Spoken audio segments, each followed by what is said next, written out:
You've made it to Chiro Hustle. Sit back and learn from the greatest influencers in the profession.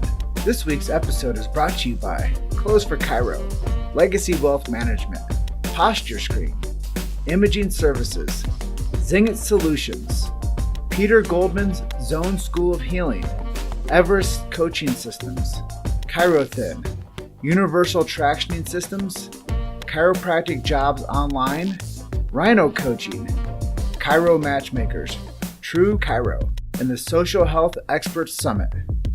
Let's hustle. Hey guys, welcome to episode 81 of Chiro Hustle. I am your co-host Luke Millette, and here's your host, Jim Chester. So today we had the opportunity of interviewing Dr. Larry Goodman, and if you want to know more about how to find your goodest life, stay tuned and listen to this episode. So Dr. Larry, tell us a little bit about your chiropractic story and what influenced you to become a chiropractor.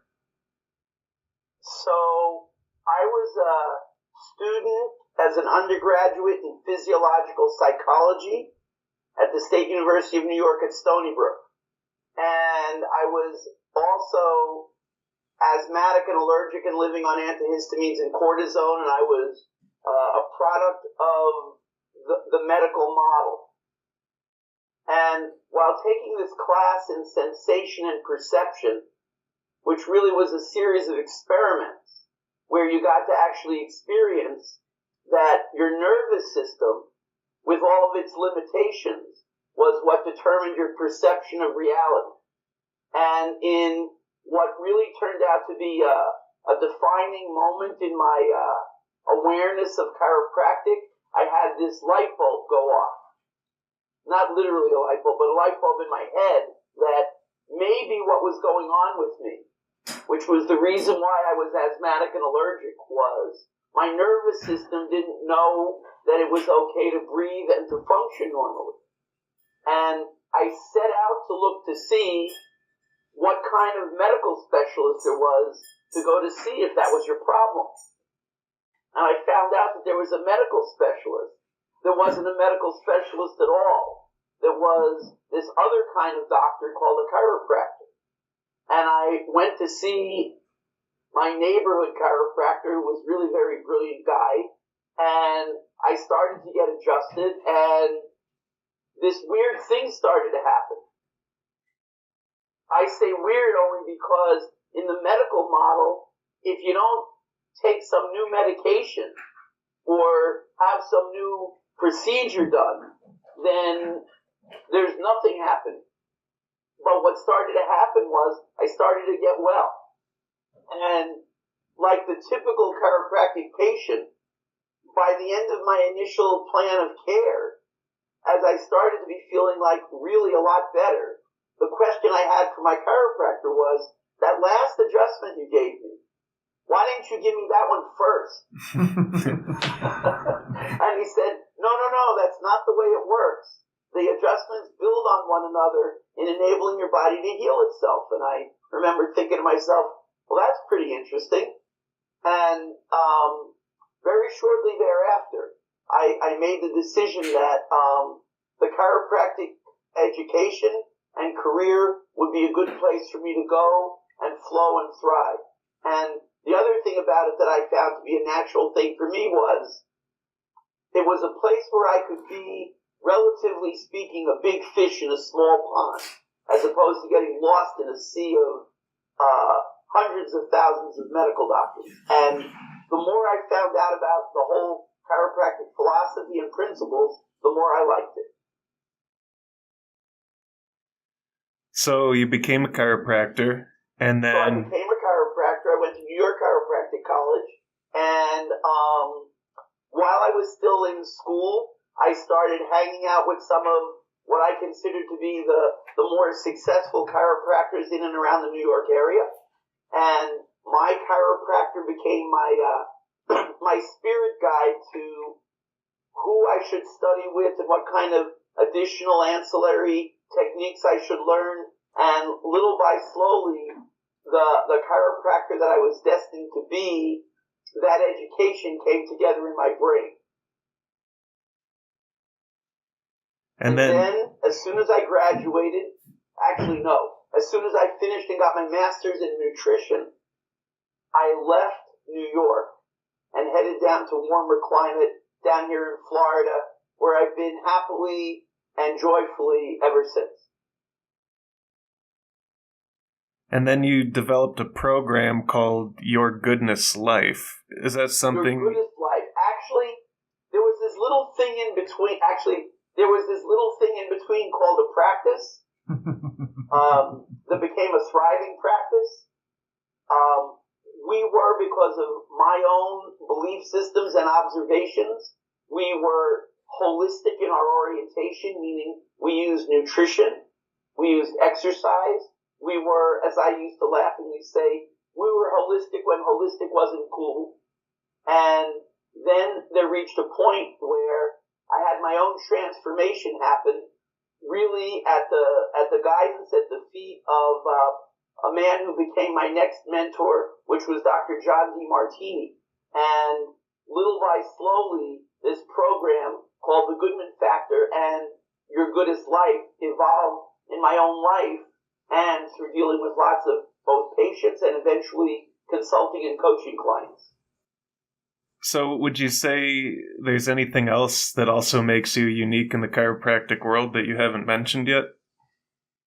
I would say that the fact that I had the opportunity to be adjunct faculty at the University of Miami Medical School and speak and teach about the chiropractic principle and how chiropractic could be part of a whole person healthcare paradigm is pretty unique. So do you have any favorite mantras or motivational quotes that keep you fired up as a doctor? More than anything, I would say, don't quit before the miracle happens. And the other one is, I have no idea what's in my own best interest, so I best go with the flow. And I find that to be the case both in dealing, when I was in hands-on practice with patients, in dealing now with people on more evolving and evolved issues, and even in raising a child, and even in conducting and being part of a successful, happy, thriving marriage. So what would it look like if more people went under Your Goodness Life training program? Well, I think you would find that people would be happier. I think it would look like, that happy face I sent you in the message earlier.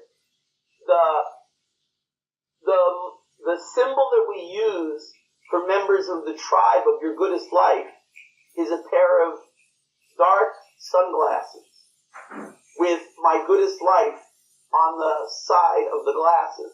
And the reason for that is to be a reminder that when you view things through the Goodman lens, which is just the lens that says your goodest days are yet to come, that your future could be so bright, you'd actually need a pair of dark glasses. Yeah, that's pretty cool. I enjoy listening to your stories, Larry. One of the things that you touched on there during the early part of your message there was you took on mentorship from John Demartini.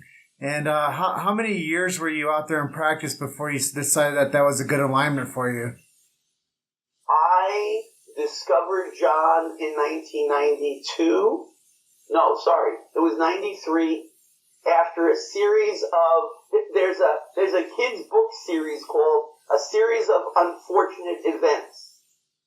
And I had a series of unfortunate events took place in my life involving Hurricane Andrew, a malpractice suit, and the awareness that the mother of my child and I probably were not very well suited to be together. And while trying to figure out, what happened and what to do about it, I got invited by some very good friends of mine to attend this event, John Demartini's breakthrough experience, at their home. And from that point on, I've been a student of John's, and traveled the world and taken many of his courses, read many of his books, listened to many of his webinars, and continue to do my best to incorporate that into both my own personal and professional life and my teaching and working with both clients and patients. Yeah, it's always cool for me because I got a chance to meet John a few years back, and he's actually in our first movie, Chiropractic, the documentary. And he was one of the pivotal interviews that I was able to secure. And I went to one of his first night where he does like the 7 things of like, you know, your life that if you get these 7 things in alignment, I know that's one of the things you also do in your training, but one of the things that he taught me was that first night was, you know, build your own vision for yourself and follow through with it. And I stood there till the last person in the room, Larry, as that night finished up.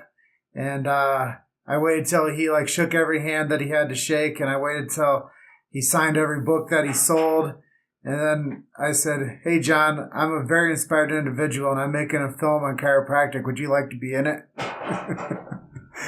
And he said, "I'm available next Tuesday at 2:00 at the Ritz-Carlton Hotel.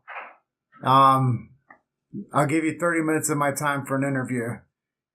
And that sounds exactly like John. And I showed up, and he's like, "First things first, where's everybody else?" he said. I go, "No, John, I run the lights, and I'm going to run the camera. I'm going to do the interview with you as well. I'll get you mic'd up and everything." And he was just so impressed that I had the moxie to show up and to do the interview with him and to do all that work that it took to actually capture him telling his bit for the story. And then I sent him the original cut of that movie. And he's like, "Well, if I'm going to be in this, I'm going to give you this." He actually wrote me like a 3-page email explaining to me like the nuances and how to fashion the story a little bit better. And anyways, I took a lot of his guidance from that 3-page email and implemented a lot of that strategy into our first movie. So I could see why you might have taken to him for his confidence and leadership. Part of what I do in Your Goodest Life and in my coaching program is guide 3 people through the steps of determining what their values are, assigning priority to them, and then building a mission that's aligned with those values. Because a lot of why people experience the sense of overwhelm and fail to follow through with things is because, as John puts it so eloquently and elegantly, if you don't stay focused on your highest priority actions, you wind up being full of lower priority distractions. And it's those distractions that stand in the way of you manifesting your purpose. Man, the things that you're saying to me just like hit me right at home, because anybody that would come visit my place when I lived in Denver, I had this pyramid on my on my fridge that John helped me make, and it had my highest life value on the top of it, like the top of a mountain, and on the bottom it had my lowest forms of interactions that I did not want to do or participate in, that actually were those little things that filled up my priority times. It's one of the most challenging yet worthwhile endeavors to do, to both assign and become aware of your priorities and then be willing to train, trust, and delegate the ones away that really are not in alignment with your highest values. And the best example I can give you of that is the things that we're doing right now and got to do today as far as communicating and teaching and speaking are among my highest values also. Cooking is not only not in my top 5 values, I don't even think it's in my top 10. And so I've been very blessed to be married to a woman who loves to cook. So that's one of the lessons for successful relationships I'll just pass along, is that alignment of values in couples and relationships is useful, but duplication is suicide. The idea is to find someone whose core values are aligned with yours and whose highest priorities are complementary to your lowest priorities, and vice versa. I've got a off-script question for you, if that's all right. Sure enough.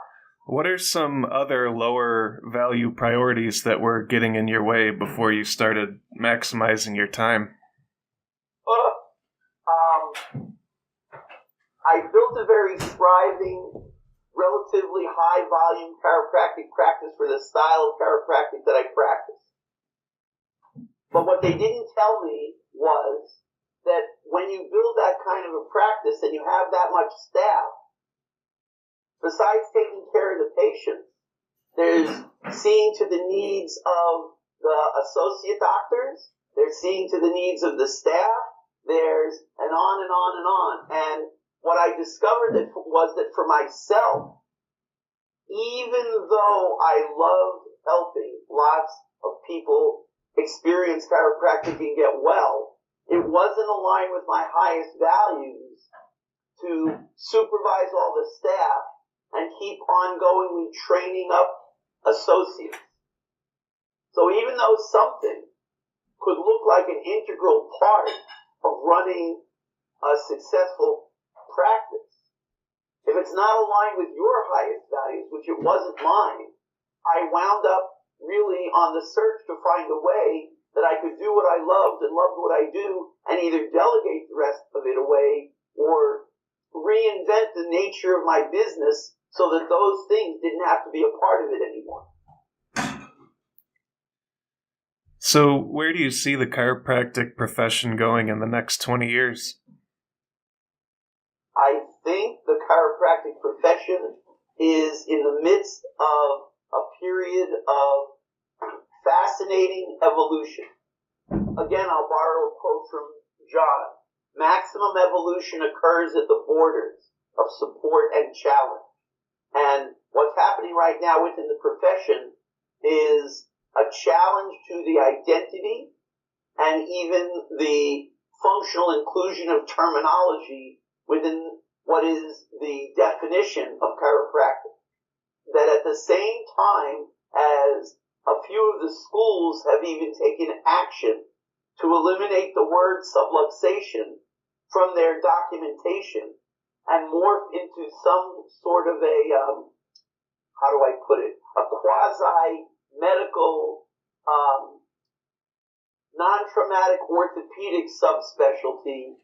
At the same time that that's going on, there are also unprecedented both philosophical and technical evolutions in the sophistication of both the delivery, the adjustment, the explanation of the principles of chiropractic backed up by science as it's come to exist, as well as really fascinating evolution in the technology and techniques by which the subluxation can be detected and corrected.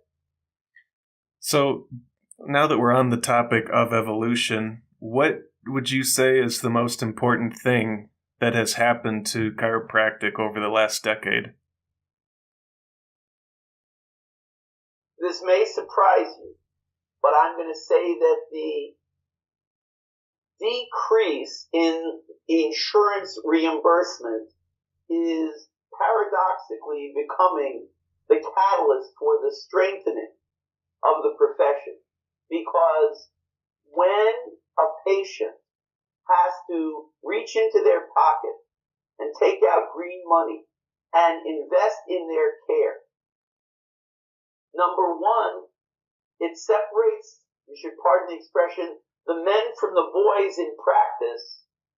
And number two, it makes it that your authenticity must show through.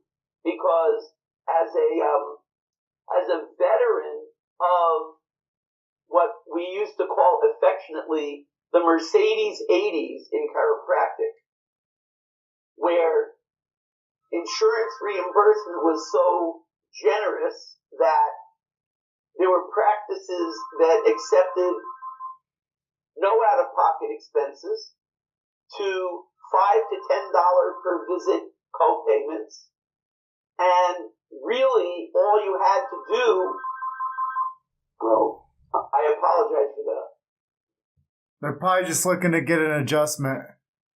Yeah, that could well be true. Anyway, if you showed up and didn't offend people and didn't hurt people, you could build a fairly decent practice and have a fairly decent income. With the removal of that quote-unquote easy money, it's forced the chiropractor to up his game. And I mean up his game in all parameters. Up his game as far as the level of the service that he delivers.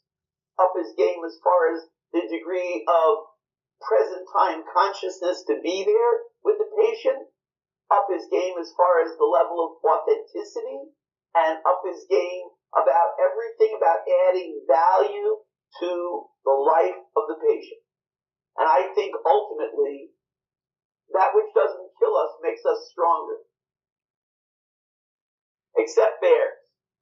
Bears will kill you. And they may make you stronger too, but it's an interesting flip that you've discussed there, because I do think that the whole medical industry has to transition to something that keeps people healthy long term. And I do think that chiropractic has been that silent voice for a while, misunderstood for more than a while as to what they do and why they do it and who it's for. And I do think that the chiropractic conversation is definitely getting more streamlined when it comes to what chiropractors do and what they don't do. And I think that there's a lot of battleground efforts out there for the chiropractors to stand up for what they do and to say that we do this and we don't do that. And if you call it that, then it's not chiropractic. So I think there's a lot of things that are happening right now, especially over the past 10 years, are amplifying this type of behavior in the cultural conversation that we're having, to say, well, if you do that, that's not chiropractic anymore. And if you take subluxation out of our schools, then that's not a chiropractic school anymore. And I think that it is time for the chiropractor to arrive once again and to be called on once again and to continue rising up to the opportunity to detail out what they do and what they don't do, and to distinguish that into the public's arena, to where the people that manage the insurance companies aren't confused as to what a chiropractor is and what they produce. What the schools teach the student to what the chiropractor does and what they accept as a case.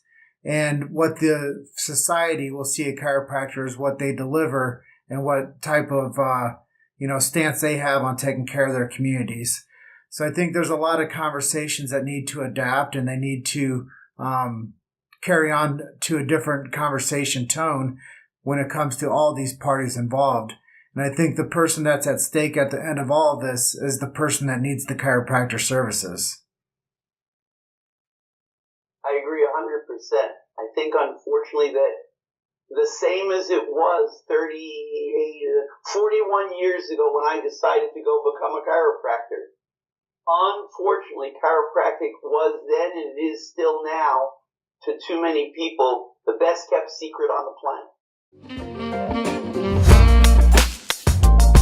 You've made it to Chiro Hustle. Sit back and learn from the greatest influencers in the profession. This week's episode is brought to you by Close for Chiro, Legacy Wealth Management, Posture Screen, Imaging Services, Zingit Solutions, Peter Goldman's Zone School of Healing, Everest Coaching Systems, ChiroThin, Universal Tractioning Systems, Chiropractic Jobs Online, Rhino Coaching, Chiro Matchmakers, True Chiro, and the Social Health Experts Summit. Let's hustle. Yeah, and I have to, agree with you to a certain stance, but, a lot of times when we ask people that question, Larry, they say the thing that's most important in the past 10 years in chiropractic to happen is social media. And I do think that we have such a catapult for leverage when it comes to each chiropractor becoming their own media agent, and they go out there and they start podcasts, They do Facebook Lives, and they figure out how to run ad campaigns, driving to their communities to get people under care. And they figure out why it's important to have a YouTube channel. I think as the chiropractor transitions into the modern world, the conversation changes a bit too. And I think that right now is a ripe time with what we have when you say moving away from insurance, but also being more media driven. I think there's more opportunities for us to connect to more people and tell them what real chiropractic is and what the chiropractor does. I am the living, breathing proof of what you say. My coaching company has a global audience.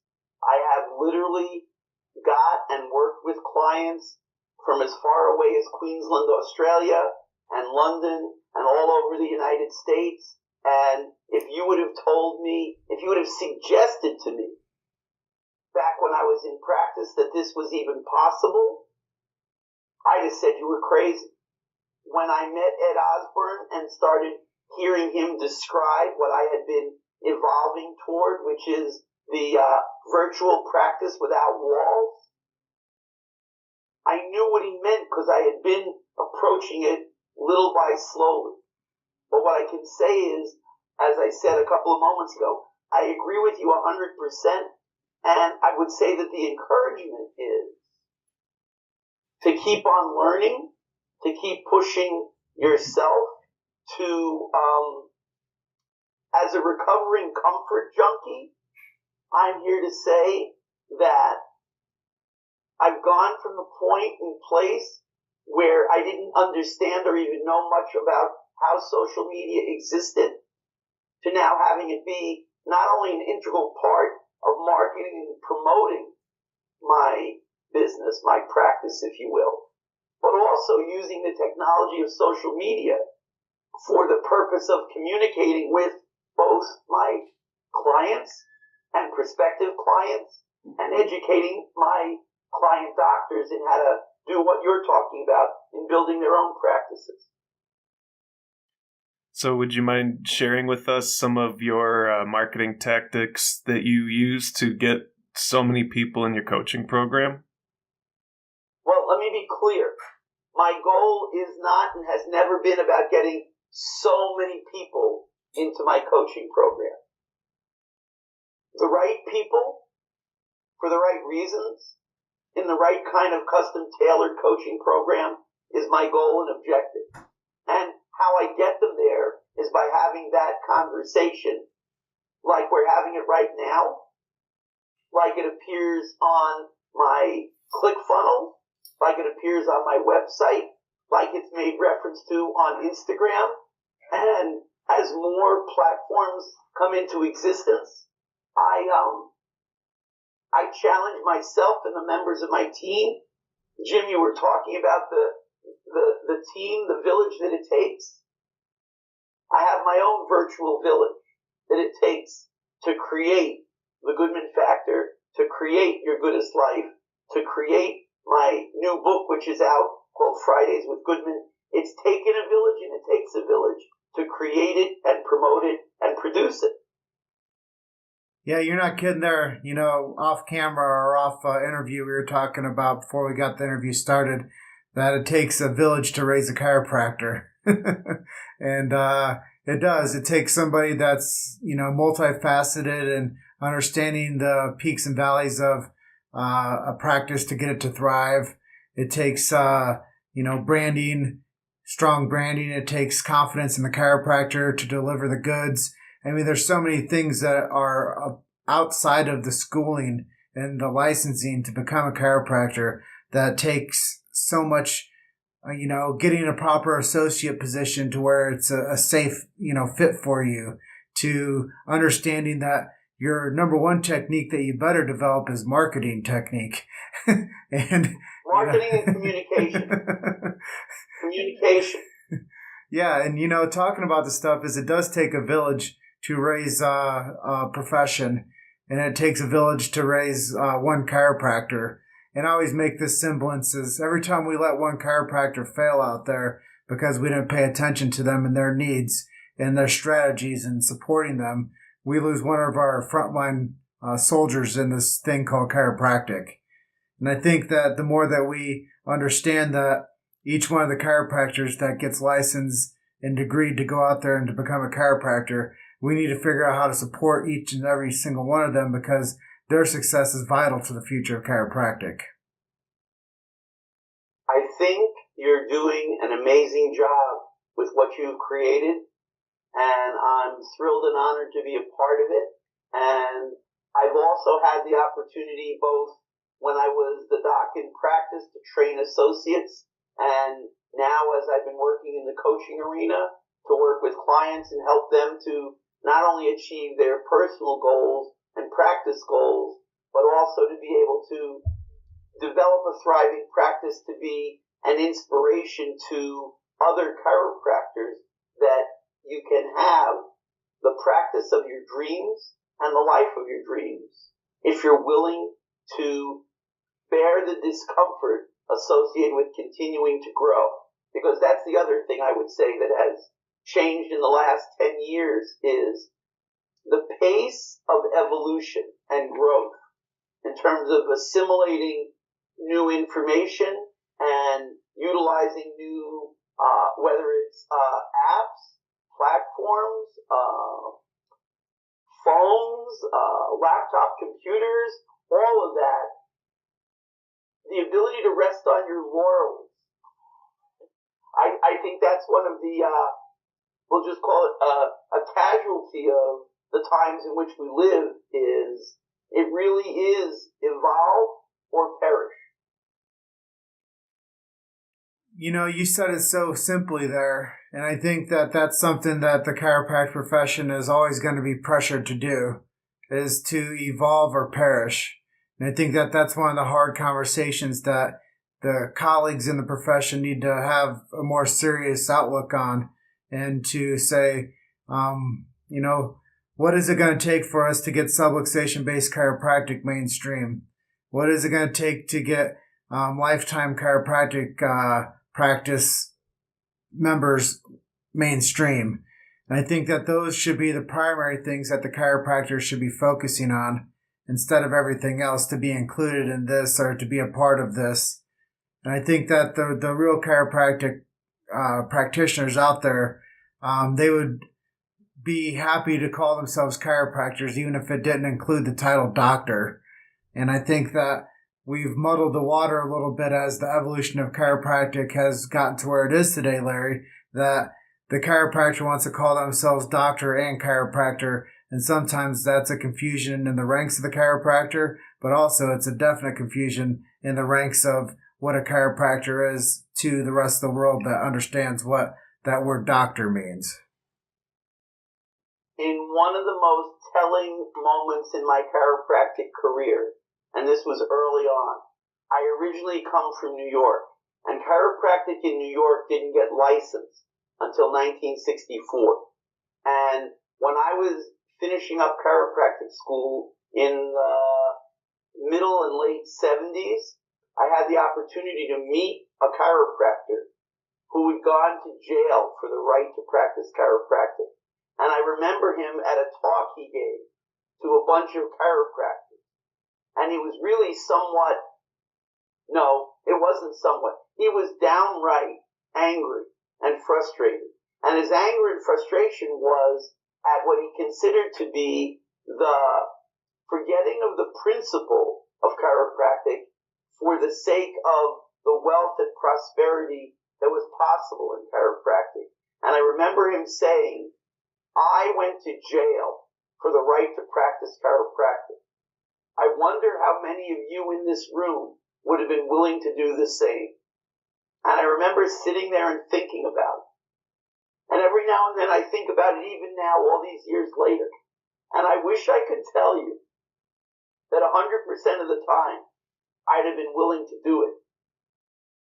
But when I see the difference it makes in people's lives, I cannot imagine a land and a world in which there wasn't chiropractic, which is part of why I'm here doing what I do and doing it with you.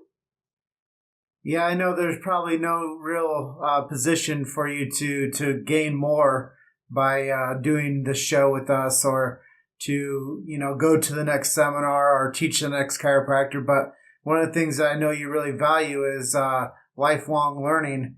And those that lifelong learn have the desire to lifelong educate and teach as well. Absolutely. So, what are some of your favorite apps or technology to keep you engaged with your audiences? Instagram, Facebook,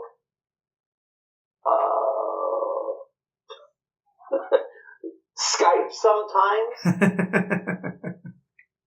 I have become a real proponent of Zoom. And the interesting thing about it, a year and change ago, I didn't know what Zoom was. And I started to work with my own coach, who started to do sessions with us and group coaching sessions on Zoom, and then gave us the opportunity to record the sessions. And I remember at the time struggling to get all the pieces together in my brain. And less than a year later, Zoom is an integral part of my coaching. It's an integral part of my working with clients.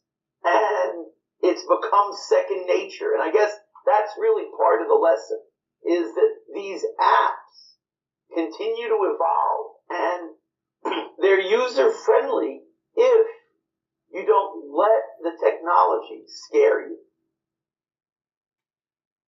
Yeah, I think a lot of times there's a learning curve with everything and 25 passwords. Yeah, 100%. And you got 5 email addresses that you use to sign up for that account. And yeah, the same email address that you use with that password configuration is not working. The idea that you need to have a device to keep track of all your passwords. That means we're in year 2018 pushing into year 2019 when you have as many passwords on your phone as you do contacts. No. Not quite there yet. Yeah, it's just funny how where we're going with technology. And like you said, with Zoom calls, now we can have conversations with people in face-to-face opportunities, and to be able to record those calls and to coach people and to have virtual meetings. I think it's just something really cool. And I'm glad that you're figuring out how to, evolve with all that technology. Well, I can tell you now that I'm having the time of my life and I'm loving it. I wouldn't necessarily have said that somewhere around a year and change ago because I'm human. So, what are some things you like to do in your spare time? Do you have any favorite books or podcasts you listen to? Books, I'm a voracious reader. In all subject realms. I love motivational books. I love philosophical books. I love quantum physics. I love spy action thrillers when I need to disconnect. I love it all. What would be one piece of advice to give another chiropractic entrepreneur who might be struggling? Don't be too proud to ask for help. Don't be too rigid to follow guidance, even if it doesn't make any sense to you at the time.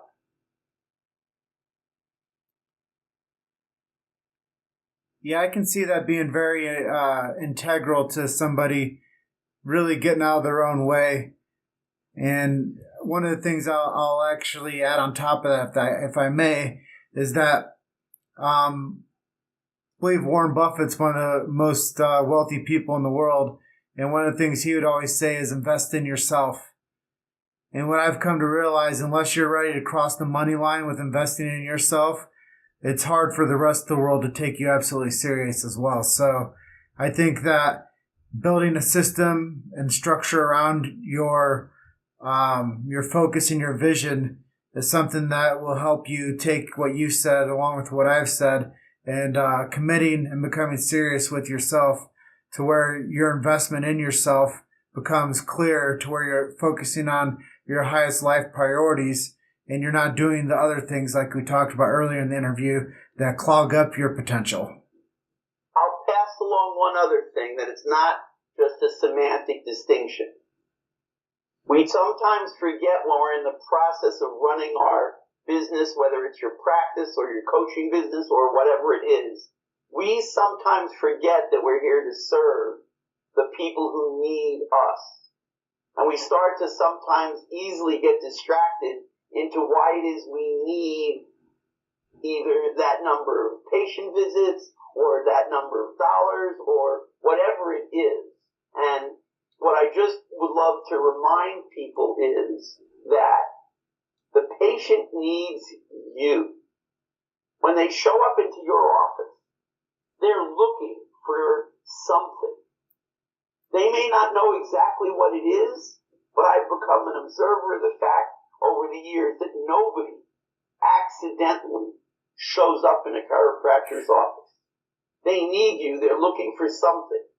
And your ability to be authentically with them and guide them through discovering what it is that they're not aligned with, that's not working the way they want it to work in their lives, is really the most high-level service you can be to them.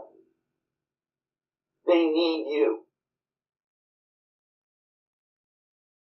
Yeah, that's powerful. I think that when people realize that there is a calling, and it goes back to the old sales mentality, people don't just walk the lot to kick tires. People are there to buy. And if you have somebody that shows up to you in need of your services and your expertise and how you can take care of them, I think that that's a big calling for the chiropractor, to have the opportunity to know that they are rightfully attracted to, because they do offer that extra something that no one else out there in the health related services can provide to them.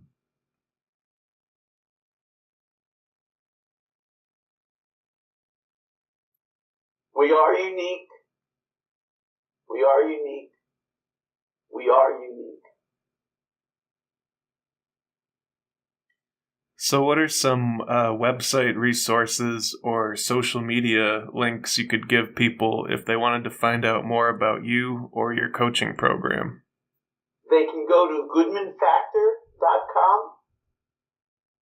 They can go to yourgoodestlife.com.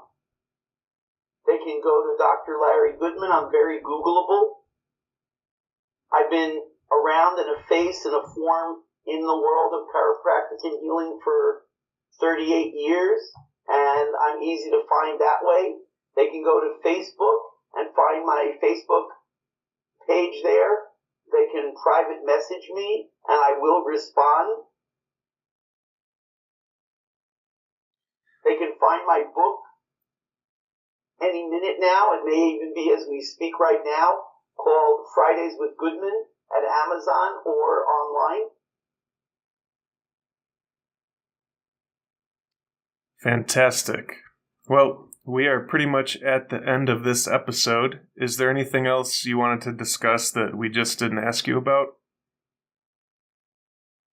I think we've got it fairly well covered.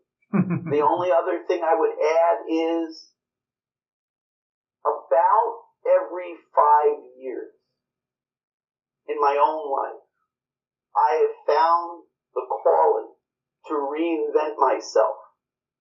Not completely, meaning I still have 2 eyes, nose, ears, mouth, all of those parts, but to keep it green, to keep it fresh, to really incorporate this lifelong learning, to stop the curse that boredom can be.